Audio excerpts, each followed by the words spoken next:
हिंदुस्तान का 95% मुस्लिम किसी भी देश का सगा हो सकता है, पर वो हिंदुस्तान का सगा नहीं हो सकता। इसका एग्जाम्पल है ये लड़की।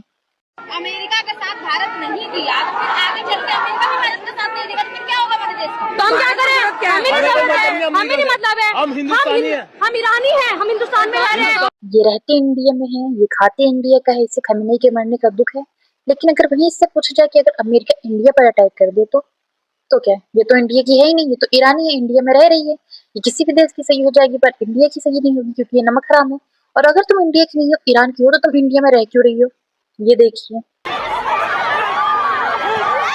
ये लोग अपने ही देश के आर्मी ऑफिसर्स को टारगेट कर रहे हैं कि ये प्रोटेस्टर्स को मार रहे हैं, फीमेल प्रोटेस्टर्स को, जबकि सच्चाई कुछ और है कि इन लोगों ने एक फीमेल आर्मी ऑफिसर को घेर रखा था, फिर इस आर्मी ऑफिसर ने उन्हें बचाने के लिए उन पर हाथ उठाए।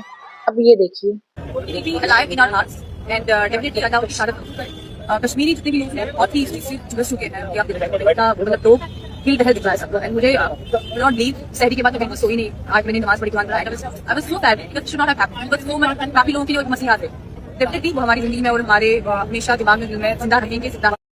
अब मुझे पता चला कि ये औरत मुझे शुरू से क्यों नहीं अच्छी लगती थी। इसे बांग्लादेश में जो हुआ उसे देखकर बुरा नहीं लगा, पहलगाम में जो हुआ उसे देखकर बुरा नहीं लगा, दिल्ली ब्लास्ट देखकर बुरा नहीं लगा, पर इसे खामेनेई की मौत का बहुत ही ज्यादा दुख है। खामेनेई इसके दिल में हमेशा जिंदा रहेगा। जो आदमी औरत जात की आजादी देखकर मरा जा रहा था, उसके मरने का इस औरत को दुख है। जो भी ये यहाँ पे अर्धनग्न होकर नंगा नाच करती है ना, अगर वहाँ ईरान में रहती तो भी तो बच्चे पैदा कर रही होती बुर्का पहन के। और जो लोग खामेनेई की मौत का मातम मना रहे हैं, पहली बात तो इनके घर पे अगर कोई मर जाता है ना, तब ये इतना नहीं रोते, और दूसरी बात कि इनके यहाँ तो मातम मनाना हराम है। क्यों मना रहे हैं?